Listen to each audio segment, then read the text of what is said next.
Buenos días y gracias a los asistentes por acompañarnos este sábado.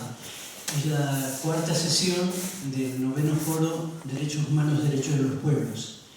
En esta oportunidad, y en víspera del derecho de la mujer, vamos a analizar un tema particularmente lacerante para la historia de los derechos humanos en España.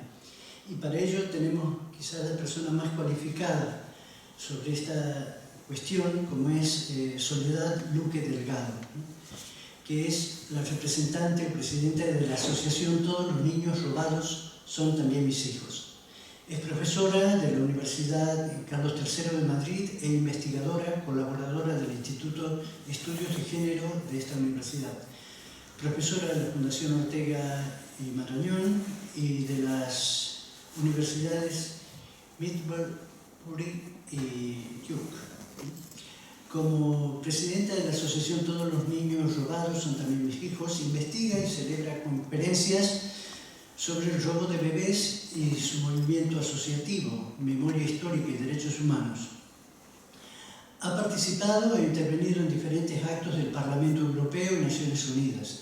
Es asesora para los medios de comunicación, grupos políticos y organismos nacionales e internacionales interesados en el tema.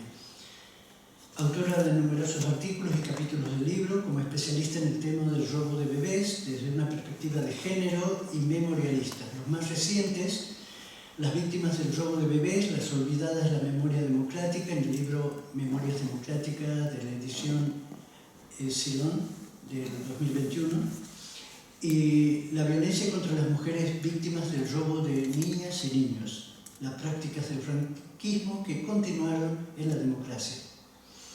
En el libro Cuando el Estado es violento, de la editorial Belaterra del 2022. Bien, con ello le damos la palabra a Soledad y nuestro más sincero agradecimiento por haber venido de Madrid especialmente para esto.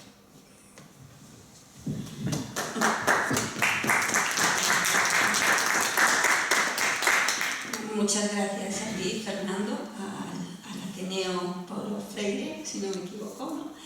Y por supuesto a todas vosotras y vosotros. Para mí es todo un honor y además lo hago con mucho gusto, porque buena parte de nuestro trabajo es esta difusión, es sensibilizar a la sociedad, a la concienciación de lo que fue este crimen, que muchas veces por los medios de comunicación y también por otras cuestiones donde hay personas a las que les interesa, ¿no?, que este tema se vea de una manera diferente a lo que realmente fue, que fue una vulneración de derechos humanos y fue un crimen contra la humanidad. Encantadísima también de venir a presentar la película. Es una película realizada por Javier Falcó. Se estrenó en 2022, el primer estreno fue en Elche, que es donde se rodó principalmente el caso, y después se proyectó en Madrid. El estreno en Madrid coincidió con la clausura de una exposición que se denominaba Maternidades Robadas, a cargo de Arantxa Borrachero y Pedro Lange Churrión, que es un fotógrafo. Y bueno, se trataba de una exposición donde se hizo una serie de retratos para un archivo digital donde numerosas víctimas de bebés robados pusieron allí su testimonio y su documentación. En esa clausura de dicha exposición pues se estrenó esta película.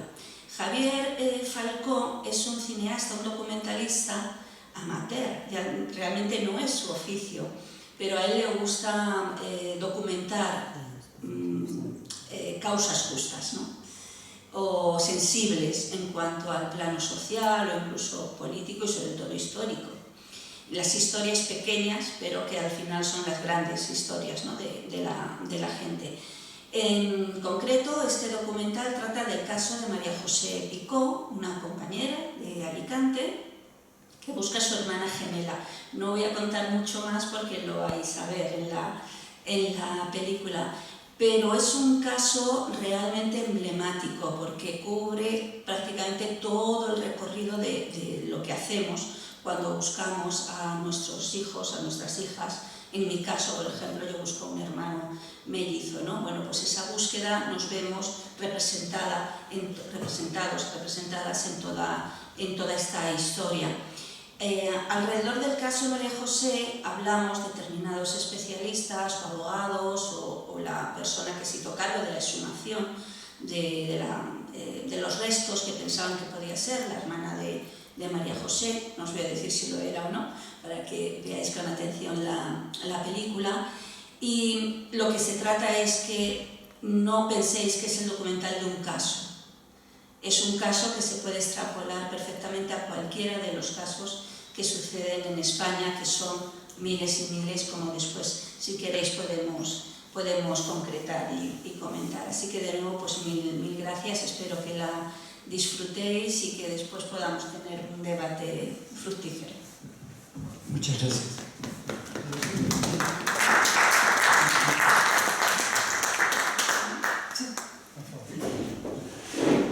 Bien, la película va a salir con un sonido bajo, no hemos conseguido ampliarlo, pero está en YouTube.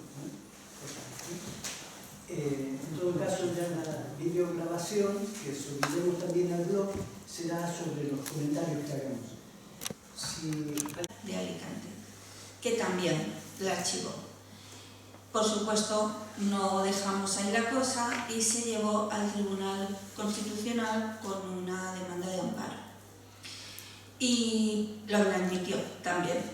En este momento lo que se está haciendo, lo que se está pensando es llevarla o bien a Naciones Unidas, o bien al Comité contra la Desaparición Forzada, o bien al Comité de Derechos Humanos o al Comité de Defensa de la Mujer. Todavía estamos viendo a qué comité llevarla, pero esa sería la siguiente acción. Por otro lado, hay que decir que lamentablemente la madre de María José Picó falleció y ni siquiera pudo estar presente en esa presentación de vivir, ¿no? Un poco esa presentación de la querella y su recorrido. Y de momento no hay mucha más actualización. Es decir, que todo lo que aparece en este documental pues sigue tal cual. Sí podemos decir que la proposición de ley continúa, la proposición de ley de bebés robados, y decir también que bueno, lleva 9 años, esta sería la tercera legislatura que la presentamos. Obviamente es una proposición de ley que, aunque sea de mínimos, porque lo único que pedimos es nuestro derecho a la verdad, a la justicia, a la reparación y a las garantías de no repetición, hay que decir que es una proposición de ley que no solicita ni un solo euro de indemnización. No queremos dinero, ¿no? Lo único que queremos es una reparación donde a las víctimas pues se las acompañe, se las atienda por todas estas secuelas que produce no solo el hecho en sí del robo, sino la búsqueda ahora de esta persona desaparecida, ¿no? Hijo, hija, hermano, o en el caso de María José Picó, su hermana melliza. No está siendo fácil, no está haciendo para nada. De hecho, cuando se realizó la película, como dice María José en ella, pues estábamos en el trámite de enmiendas.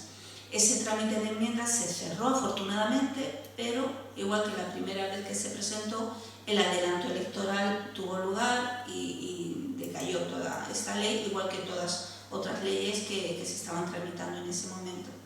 Pero bueno, en esta, digamos, tercera legislatura en que se ha presentado, lo han presentado obviamente los grupos políticos, el texto que le dimos, y estamos todavía a la espera por lo menos de la toma en consideración, que es pasar a la agenda parlamentaria. Pensamos que va a dar tiempo en esta legislatura que esto se produzca, no lo sabemos. Pero nosotros siempre decimos una cosa: si no es a la tercera, pues será la cuarta o será la quinta. No vamos a dejar de luchar por nuestros derechos y lamentablemente, como decía, las personas más mayores van falleciendo, víctimas y victimarios, pero todavía quedan muchísimas personas por recuperar, ¿no? Miles de personas van por este país, por las calles de España, con un documento nacional de identidad falso, porque ni son sus nombres ni son sus apellidos. Y ahora, si queréis, pues alguna pregunta, algún comentario. Yo quería decir más que un comentario, ¿no? Al final es usted la que dice que cómo puede ser que en una democracia pase esto, ¿no? Los que siempre hemos estado contra de esto, en contra del régimen del 78, nos han sacudido por todos los sitios. Porque no es el problema, el problema de los niños, es el problema de lo que robaron a los republicanos, que robaron dinero, tierras, algo increíble. Y es el problema de la esclavitud de los presos, que las empresas constructoras, pues ahí está. ¿Qué es lo que pasa? Porque esto no es una democracia y lo ha sido nunca. Y lo peor para mí de todo es que 14 años Felipe González, 8 Zapatero, y estos ya llevan 7 o 8. Claro, si es que por eso hablaba un poco de lo que fue nuestra transición. No entramos a fondo en la película, porque eso da para otra película, lo que fue nuestra transición. Y respetando mucho la labor de calle, la lucha de las calles en aquel momento, sí que hay que decir que la transición está muy lejos de ser esa transición modélica. Hubo asesinados en las calles durante la transición. El Patronato de Protección a la Mujer se cerró en 1985.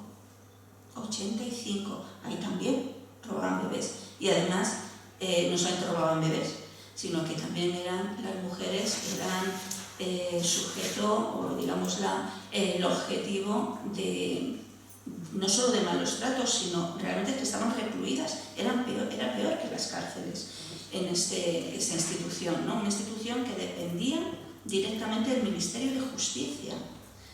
Se crea en el 41, se cierra en el 85, 3 años después de la subida del Partido Socialista al poder, ¿no? ¿Qué es lo que ocurre? Que efectivamente cuando decimos esto, pues nos critican mucho. Yo no estoy ni en contra del Estado, por supuesto creo que el Estado es importante y es necesario. No estoy diciendo que esta democracia sea igual que una dictadura, pero que nos queda mucho por mejorar en esta democracia, pero vamos, muchísimo. Y todo eso tiene que ver, por supuesto, con una transición donde no se cerró, no fue una transición rupturista, fue una transición continuista. Y en ese sentido todavía traspasó toda esta serie de crímenes, por supuesto, no los bebés robados únicamente. Esto es uno de los muchísimos crímenes del franquismo, muchísimos. En la Coordinadora Estatal de Apoyo a la Querella Argentina, que no solamente impulsa la querella argentina, sino acciones legislativas también y querellas aquí, o en el Encuentro Estatal de Asociaciones Memorialistas y Víctimas del Franquismo y la Transición, lo vemos día a día. Cada vez sale un crimen y otro, y cuando pensábamos que ya no había más, pues de repente sale otro. Entonces, la pregunta no es qué sucedió en este país, qué fue lo que no sucedió en este país, porque sucedió de todo durante la dictadura. Y afortunadamente tenemos que valorar las cosas positivas de la transición, por lo menos respetarlas, pero desde luego no podemos obviar que eso no fue una transición que nos llevara a una democracia plena. De hecho, muchos pensamos o tenemos la sensación de que la transición parece que todavía no ha terminado. Esa es la cuestión.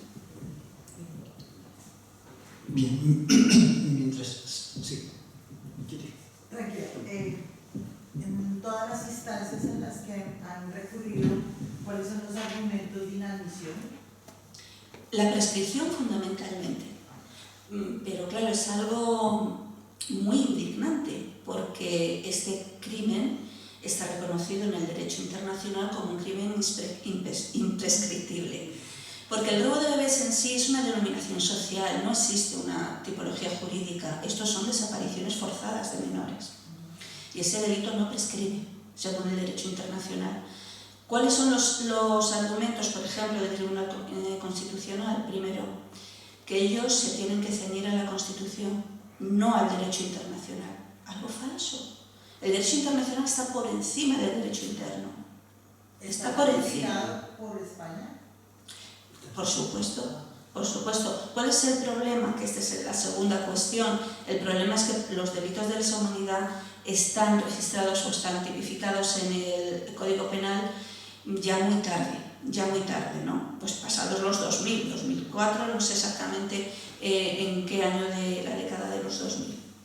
¿Qué significa eso? Que hay un principio de legalidad que impide juzgar aquellos crímenes que se hayan producido antes de la inclusión del delito en el Código Penal. Ahora bien, hay otro principio que es el principio de legalidad internacional, que ese es el que debería la justicia acuñar. Ese principio de legalidad internacional sí que determina que los delitos de lesa humanidad están incluso antes de los juicios de Nuremberg.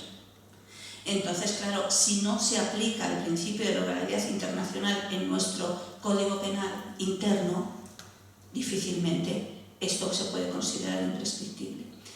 Y otro argumento, a partir de la Ley de Memoria Democrática del 2022, también dice que la Ley de Memoria Democrática no tiene ningún efecto en el ámbito judicial. ¿La instancia de ir a la Corte Penal Internacional es una opción? Bueno, es que la Corte Penal Internacional, si no me equivoco, lo que hace son causas contra un Estado por unos delitos de genocidio o de lesa humanidad, pero dudo mucho que se haga sobre un solo crimen. Esto podría hacerse, sería un juicio contra el franquismo. Claro, sería perfecto, pero es que el franquismo no es para mucha gente, igual que sí que se podía, no hay duda alguna de que Argentina tuvo una dictadura feroz, genocida, o en Chile, o por ejemplo, ¿no? Pues que lo que ocurre con España, que España, y por supuesto en Alemania, ¿no? Ahí están los juicios de Nuremberg que hemos mencionado. ¿Cuál es la diferencia? La diferencia es que en Alemania perdieron. Aquí ganó el franquismo. Aquí fueron los vencedores, ¿no? Y eso significó muchas décadas de normalizar una violencia extrema y unas represiones extremas que hace que ahora mismo nuestros jóvenes no sepan quién fue Franco, qué se hizo en el franquismo, que incluso digan que con Franco se vivía mejor. Es algo realmente terrorífico el que no conozcan la historia, el que no sepan que esto fue una dictadura tremenda, nunca fue una dictadura que se fuera volviendo más blanda. Empezó matando y terminó matando. Ahí están los fusilamientos de septiembre, ¿no? Del 75. Entonces, bueno, todas las posibilidades a las que podemos tener acceso, ahí vamos. Pero hasta que España, hasta que el Estado español, más allá de cualquier gobierno, el Estado español no ratifique y no tenga en cuenta el principio de legalidad internacional, es muy difícil que esto deje de ser un delito prescriptible, que prescriba. Bien, mientras sale otra pregunta, quisiera hacer algún comentario por la referencia que hizo Argentina y en cierto sentido agradecer lo que fue la acción de la Audiencia Nacional en la época de Baltasar Garzón, cuando se acuñó casualmente a lo que aludía aquí Soledad, el principio de justicia universal, que está basado en la Ley Orgánica del Poder Judicial, en los artículos 24, incisos 2 y 4, según el cual, si algún delito de lesa humanidad queda sin sanción en el país de origen, España, como instancia subsidiaria del delito para la prevención y sanción del genocidio y otros delitos de lesa humanidad, podía actuar. Entonces, efectivamente, se actuó contra algunos genocidas de Argentina, también de Guatemala, de El Salvador, en fin. Se estuvo a punto de detener a Pinochet, ¿nos recuerdan cuando estaba en Londres, en fin, ¿no?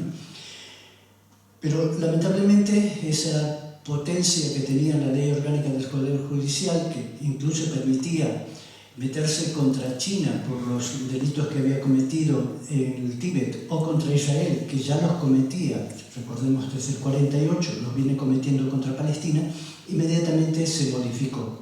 Y la ley orgánica ahora solo atiende delitos que se hubieran cometido dentro de España y que las víctimas fueran españolas, con lo cual el principio de justicia universal tendría pleno, competencia, sería una jurisdicción plenamente vigente para atender esto. Siguiendo con el paralelismo de Argentina, nosotros también tuvimos una dictadura más breve, menos cruenta, y que tuvo una salida democrática muy curiosa. Todos recordamos que el presidente Alfonsín consiguió sentar a las 3 juntas militares inmediatamente después de recuperada la democracia en el 83. Es allí cuando, durante el gobierno de Alfonsín, las abuelas de Plaza de Mayo, que se habían generado en 1978, generan el primer banco de ADN del mundo y han conseguido recuperar identidad para 104 niños, el último en julio del año pasado. Yo vengo de Tucumán, donde hay conocida y hay documentales sobre el Pozo de Vargas, una fosa común donde habrían tirado cientos de personas torturadas, masacradas y no siempre muertas, en lo que era un pozo de más de 30 metros de profundidad que había servido para el ferrocarril en otra época. El equipo de anatomía forense, eso sí, muy integrado por arqueólogos, antropólogos, en fin, consiguió ir identificando los restos de muchas de las víctimas de nuestros detenidos desaparecidos. Y volviendo al escenario español, efectivamente el cierre en falso de esa transición ha dejado, entre otras, como una víctima no individual, pero sí de todo un pueblo, en el Sáhara suroccidental. Se los entregó a Marruecos y Mauritania, y ahora se los vuelve a entregar. Bueno, simplemente era apostillar esto, recordar, aprovechando que tengo la palabra, ya no voy a abusar más de ella. El próximo viernes vamos a tener el 15º concierto en Clave de Paz. Acá tenéis su cartel. Casualmente es una madre sacada del cuadro del Guernica, una madre con su niño, ¿no? Todavía más dura es la situación que hemos vivido. A propósito de la película. Bien, entonces, de alguna manera, disculpar por la dureza de los hechos que estamos planteando, pero que, como bien se dice en la película, no es una cosa del pasado. Se habla de que en Georgia hay más de 100.000 madres buscando a sus niños, ¿no? Bueno, y no abundo más. Muchas gracias. Nada, tan solo quería terminar, si no hay ninguna pregunta o comentario o impresión, que siempre es bueno desde el público que escuchar, ¿no? ¿Qué os ha parecido la película? Pero simplemente quería terminar recopilando algo interesante, muy importante, que se dice que no son crímenes del pasado, porque las víctimas todavía seguimos vivas, tanto las personas que buscan su identidad como las que estamos buscando a nuestros seres desaparecidos. Y recordar que no es un problema únicamente de las víctimas, sino de toda la sociedad. De ahí que mi asociación se llame Todos los niños robados son también mis niños, ¿no? Porque yo puedo ser víctima, pero es un crimen contra la humanidad que nos afecta a la sociedad entera. Esto lo que significa es que este país no puede mirar al futuro con dignidad hasta que todos los crímenes del pasado se hayan resuelto o se les haya dado una solución, precisamente para que las víctimas de ahora, de hoy día, que seguimos sufriendo las consecuencias, pues no tengamos esa hoja no solo cerrada, sino leída y aprendida antes de cerrarla. cada exhumación que se hace repercute en esa salud mental, incluso física, a las mujeres, y aprovechando que mañana es el 8 de marzo, ¿no? Hay que recordar que todas esas graves secuelas físicas, emocionales, psicológicas que ha tenido María José, pues las están sufriendo todas las mujeres todavía, ¿no? A día de hoy. No podemos permitir efectivamente que en un Estado democrático, no te miro a ti, pero con todas las comillas que queráis, ¿no? Pero sucedan estas cosas. En un Estado de Derecho no se puede permitir. ¿Qué os pido entonces? Pues que esto lo transmitáis, ¿no? Que transmitáis que en cada conversación, en casa, en la oficina, en el mercado, en la calle, saquéis ese tema. Reivindiquemos todos la ley de bebés robados, que es, si no la solución definitiva, sí es la puerta abierta para empezar a solucionar estos crímenes. Gracias. ¿Alguna pregunta más? No, bueno, yo solo quería felicitarte por la película, que es sobrecogedora, te lleva muy dentro y te remueve mucho. Y también quería expresar, como tú hablas de los jóvenes, pues por favor que se ponga en todos los institutos, en todas las universidades, que en vez de las cosas que tenemos que ver algunas veces en la televisión, que se ponga esto para que todo el mundo lo conozca y para que todo el mundo lo sepa. Y luego también quería, a lo mejor es una pregunta muy personal y si no quieres contestarla no pasa nada. Tú has dicho al principio que tú también estás involucrada en la búsqueda de tu hermano. ¿Quieres compartir con nosotros un poco esa lucha que debe ser muy parecida? Sí. Pero si quieres. Sí, no tengo ningún problema. Muchísimas gracias por haber venido. Pues gracias a vosotras y a todos vosotros. Si no sé qué nos queda, más o menos por hacerlo rápido. Bueno, nosotros nacimos, y nosotros creo que es mi hermano mellizo, nacimos el 25 de enero del 65 en la maternidad provincial de O'Donnell, ya desaparecida, ¿no? En Madrid.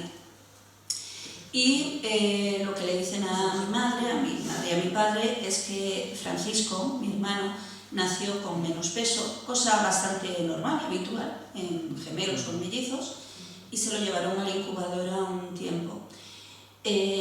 Claro, a los 5 días a mi madre ya le dieron el alta, mi madre conmigo, nos fuimos a casa, y allí le esperaba una familia muy numerosa. Somos 10 hermanos con Francisco, ¿no? Y en aquel momento, incluso mi hermano mayor, que estaba casado con un hijo, viviendo también en casa, ¿no? Lo que pasaba antes. ¿Por qué menciono a mi hermano? Porque, aunque mi madre también iba al hospital a ver a Francisco, a la incubadora, principalmente quienes más iban eran mi padre y mi hermano mayor.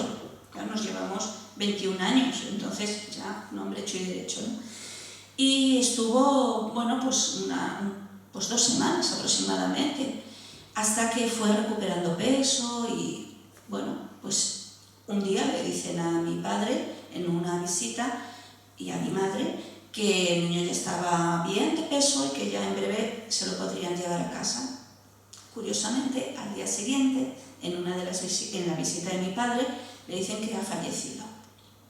Claro, todo esto nos hace pensar, posiblemente era verdad, porque lo vieron en la incubadora, pero es posible que mi hermano, una vez recuperado el peso, fuera un niño perfectamente susceptible de ser dado a otra familia, porque ya estaba recuperado, ¿no? ¿Qué es? Pero esto, bueno, estas son cosas que pensamos, pero ¿cuáles son los hechos? Los hechos es que le dicen que mi hermano ha fallecido, le dicen que no puede verlo en ese momento porque está en el depósito, que lo están preparando, que vuelve al día siguiente. Claro, mi padre cuando vuelve a casa y dice eso a la familia, pues el desconcierto es total. No, mi madre nunca entendió, ¿no? Esa desaparición. Pero no se supone, o ellos no pudieron suponer que esto era un robo. Estamos hablando en el año 65, ¿no? Te dice un médico que se ha muerto, pues oye, se ha muerto. Al día siguiente vuelve mi padre y mi hermano. Mi madre quedó en un estado de shock. La verdad es que bastante importante. Y cuando están allí al día siguiente, les dice el médico que lo han incinerado, que no se lo pueden dar.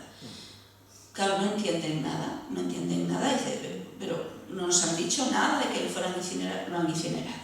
Bueno, pues denos las cenizas, porque algo tengo que llevar. Mis padres, igual que todas las familias de la época, y lo sabréis, lo primero que hacen después de casarse es contratar un seguro de decesos, ¿no? O sea, tenían posibilidad de enterrar a mi hermano. Le dicen que, bueno, que no le dan las cenizas porque no las encuentran, porque no saben dónde están esas cenizas. Ahí es donde mi padre y mi hermano entran en una confrontación y en una bronca importante con el médico. No porque crean que sea un niño robado, nadie podía pensar eso en aquel momento, sino por esa falta de sensibilidad, ese hacer sin permiso, ¿no? Y el médico lo que dice es, váyanse ustedes a su casa, más o menos como encima que le habían hecho el favor, ¿no? Porque podemos llamar a la Guardia Civil y esto no conviene a nadie. Claro, mi familia, hay que decir que es una familia absolutamente vulnerable como la inmensa mayoría de las familias víctimas. Vinieron del pueblo a la ciudad, en el pueblo, en Montilla, un pueblo de Córdoba, allí nacieron pues todos los hermanos, excepto los 4 últimos que nacimos aquí. Los 3 últimos partos que los tuvo aquí. Los 2 primeros de Madrid, en Santa Cristina, y en Odón, el nuestro. Una familia vulnerable, muy pobre, sin ningún recurso educativo ni cultural, de la cual yo me siento muy orgullosa porque fui la primera de mi familia en estar en la universidad y ya soy profesora de la universidad y se lo debo a una familia que luchó para que yo pudiera estudiar y sobre todo porque ese esfuerzo siempre he tenido muy presente y he sido muy consciente de dónde vengo y nunca lo voy a olvidar. Y en ese momento mi familia obviamente era una de esas familias tan vulnerables, con lo cual, ¿qué pasó? Pues que se tuvieron que marchar ante la amenaza de que los llevaran presos al cuartelillo, ¿no? Bueno, pues volvieron a casa. Yo obviamente esto no lo recuerdo, pero mi hermana mayor y mis hermanos sí que recuerdan que mi madre siempre decía, ¿dónde estará mi hijo? Esa pregunta, mi madre murió en 1980, mi padre en 1990, con lo cual no sabemos si esa pregunta, es decir, no vivieron la búsqueda que estamos haciendo ahora. No sabemos si esa pregunta se debía a realmente sé que me lo han quitado o dónde están esas cenizas que no puedo ni siquiera llevar un ramo de flores, ¿no? a mi hijo. Y al instinto. Y al instinto de ser madre. Pues eso creo yo. Y te voy a decir por qué. Porque al ser yo la superviviente de ese parto, yo siempre fui una niña muy protegida. Y siempre estaba con mi madre como si estuviera ahí como una lapa, ¿no? Siempre pegadita. Y yo siempre he mencionado a Francisco y siempre le digo que Francisco es para mí la presencia de una ausencia, porque siempre le he tenido en mente en mis juegos, en mis actividades, y cuando me preguntaban en el colegio cuántos hermanos sois, yo siempre decía 9 y Francisco que murió al nacer, ¿no? Porque esa es la idea que yo tenía, es decir, Francisco para mí siempre ha sido muy importante. Y cuando fallece mi madre, yo tengo 15 años. Y a partir de ese momento yo dejo de hablar de Francisco. No lo olvido, pero dejo de hablar de Francisco. Hasta el punto que hay gente en mi vida adulta, mi vida profesional, que antes del 2010, que es cuando yo y mis hermanos y yo empezamos la búsqueda, no sabían que yo tenía un hermano mellizo. De ahí, cuando hice ese instinto, ¿no? Posiblemente yo no fuera consciente de algo que dijera mi madre, pero yo estaba muy al lado de ella siempre. Y puede ser que al mencionar a Francisco pudiera sentir en ella algo, unas miradas o una expresión, no lo sé. Pero sí es verdad que yo soy muy consciente de que mi cercanía a Francisco venía por mi madre, de alguna manera. Y al fallecer mi madre aquello se quedó muy, muy tenue. Hasta que en 2010 me llama mi hermana y me dice si en algún momento he tenido la sensación de que Francisco pudiera estar vivo. Que en 2010 es cuando surge todo este boom de los bebés robados. Yo en aquel momento no podía ni imaginar.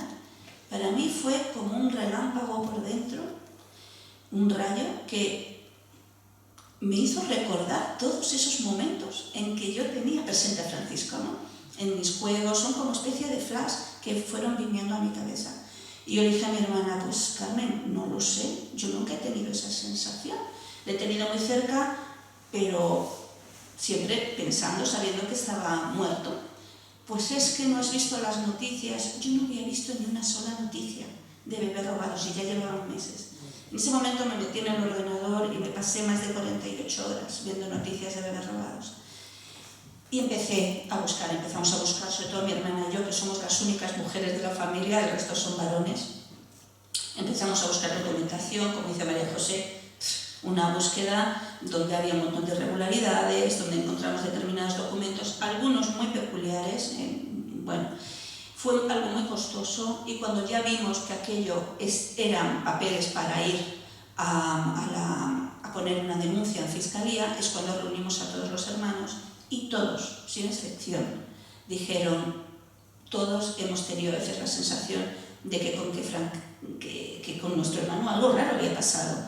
Y cuando salió el tema de los bebés robados, el primero que fue a buscar el libro de familia fue mi hermano mayor, que es el custodio de esa documentación, ¿no? Al faltar mis padres, y dijo, aquí pasó algo, y pasó algo muy similar a lo que estamos escuchando en televisión. Y uno dijo, ya era hora de que alguno de nosotros diera el paso. Yo era la única que no había nunca, porque yo ya llegué al mundo con la idea de mi hermano muerto. Mis hermanos mayores, que fueron testigos de lo que pasó, pues siempre tuvieron esa idea. Y a partir de ahí, bueno, la denuncia la pusimos, fue archivada, nos metimos en el tema de la querella argentina, ahí seguimos trabajando, y cuando nos archivaron la denuncia, ya en 2012, nos tuvimos que plantear, o dejamos esto o nos metemos a hacer una lucha más colectiva, porque en ese interín pues conocimos toda la magnitud, ¿no? del panorama este, y decidimos seguir, decidimos montar la asociación. Todos los niños robados son también mis niños, y a partir de ahí no hemos dejado de trabajar. Llevamos ya pues 15 años, de hecho la asociación se constituye en 2012, pero todo esto que os cuento pasó en 2010, y llevamos ya pues más de 15 años trabajando por la búsqueda de mi hermano, que no ha habido ningún tipo de fortuna en ello. Se acercó en una ocasión un muchacho que coincidía en fechas y tal, pero al final se nos ha quedado como el hermano de corazón, aunque no hermano biológico. Sí. Y bueno, y seguimos luchando por recuperar, o por lo menos que el Estado se haga cargo de todo esto, con la ley de bebés robados, con las acciones en Naciones Unidas, en el Parlamento Europeo, con las querellas aquí, con las querellas en Argentina, con las acciones de calle, etcétera, etcétera, etcétera. Por eso digo, fuerza no sé si nos va quedando, esperanza toda, y desde luego hasta que podamos mantenernos en pie, como dicen las abuelas de Plaza de Mayo, que no bajemos los brazos, y no los vamos a bajar. Yo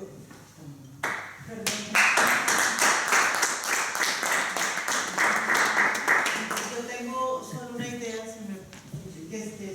Bienvenidas todas las ideas. Es que, bueno, yo soy madre de gemelos. Gracias. Es que yo soy madre de gemelos idénticos, y los míos son tú los ves y no los puedes distinguir. Cuando analizamos un poco esas teorías en torno a esa conexión, aquí no podemos hablar de materialismo puro, ni ideas, no. Cuando hay algunas personas que trabajan desde las emociones, conexiones, yo he presenciado en mis gemelos eso, el uno se enferma, el otro se enferma. El uno le duele algo, casualmente al otro le duele algo, ¿sí? Entonces, alguna vez tuve la oportunidad de ir a un seminario en Colombia, yo soy de Colombia, ¿eh? Entonces explicaba la investigadora en ese momento que había unas conexiones que se estaban hasta ahora, pues la ciencia investigando, y muy por esa línea. Esos temas en algún momento los has visto como un elemento para sumar Hasta donde sirva, vamos a ver, pero de sumar. Y el segundo elemento es, no sé si has visto en algunos países la utilización de personas que tienen dones, que eso para mí todavía cuesta entenderlo, pero es increíble que cada vez más grupos de investigadores pagados en términos privados utilicen para personas paranormales, videntes y toda esta línea que así se llama paranormal, para ubicar y detectar y pues pasó en Colombia, y lo voy a poner en un tercer elemento, los niños que se perdieron en la selva. Cuando llevan 40 días de búsqueda y se unieron los caciques indígenas con el ejército, ellos tuvieron que, según perdónenme que se me olvida, los taitas y los indígenas, que a punta de yagé y otras cosas, que vuelvo y digo, todo esto es para cogerlo con pinzas, como digo yo. Estoy entendiendo. Sí, entonces un tercer elemento, desde las tradiciones indígenas, el ejército de mi país reconoce la labor de los taitas indígenas con su visión cosmológica de ayudar a encontrar esos niños en la selva. Entonces, suena que cuando yo soy periodista y entrevisté a uno de los militares y ellos decían, no tenemos cómo explicarlo, no me lo preguntes, pero gracias a ellos dimos con la ubicación exacta, porque además fue una cosa así, están en tal lado porque uno de los taitas les iba diciendo, hay un río, hay una piedra, hay esto, hay aquello, en fin, bueno. Y por último, si te das cuenta, en Colombia las cifras de desaparecidos, ni hablemos, fosas comunes por guerrilla, paramilitares, por lo que tú quieres. Pero sí que es cierto que los bancos de genética han sido el elemento real para poder encontrar dentro de todas las fosas esa oportunidad para las familias de encontrar a sus seres desaparecidos. Estamos hablando de la toma del Palacio de Justicia en Colombia, que es muy sonado, y bueno, cantidad de desaparecidos. En eso Colombia lleva un largo trasegar también. Nosotros sí tuvimos una dictadura, pero no fue con las cruentos resultados que han tenido otras dictaduras. Carolina. Muchas gracias, Carolina. Sí, claro que hemos, yo personalmente, claro, son temas en cuanto a los gemelos idénticos que suceden, y es verdad, es absolutamente incuestionable. Nosotros no lo somos mellizos, ¿no? Como en el caso de María José somos mellizos. Y por supuesto, con todo el respeto a que estas cosas, hay tantas cosas que no entendemos ni conocemos, pues vete tú a saber si eso funciona así o no. No puedo tener ahora mismo una opinión, digamos, colectiva.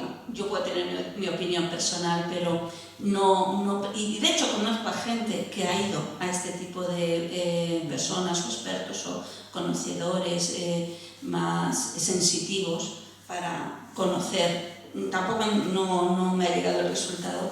Yo personalmente no. Yo de momento confío más en la ciencia. Y sobre todo mencionas una cosa muy importante, los bancos de ADN, ¿no? Que eso es una de las cosas que se pide en la ley.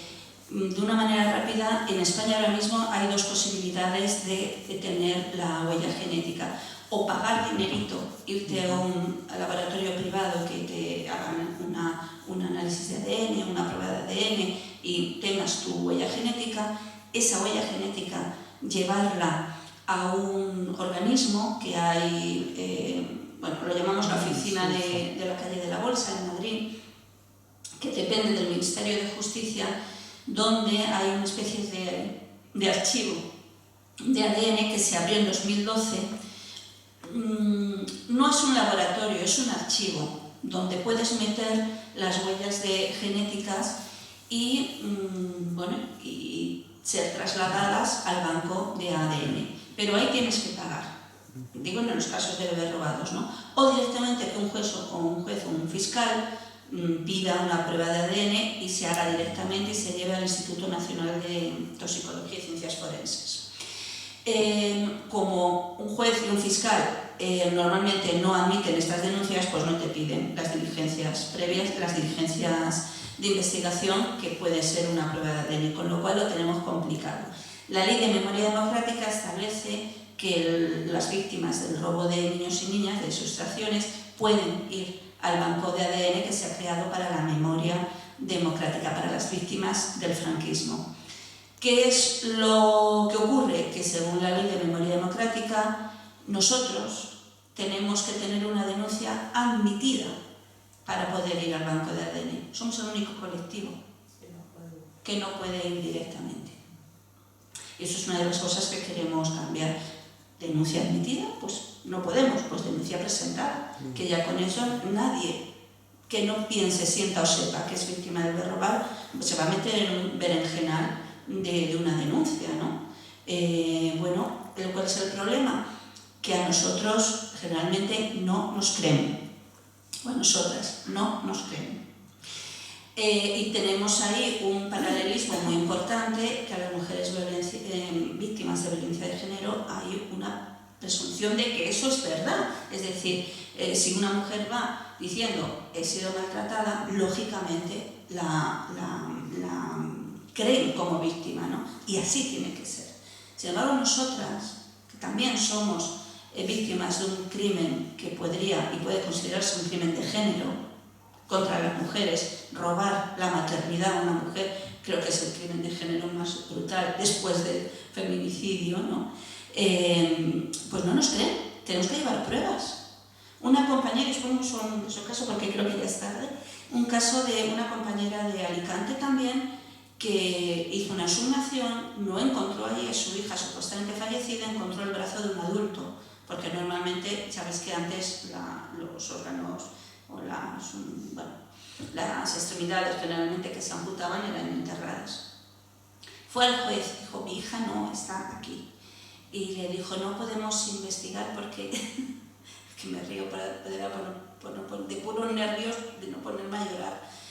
Le dijo al juez, cuando encuentres a tu hija y la traigas, empezaremos la investigación. Pero bueno, por favor, cuando encuentre a mi hija ya no necesito que usted investigue, ya tengo a mi hija aquí, ¿no?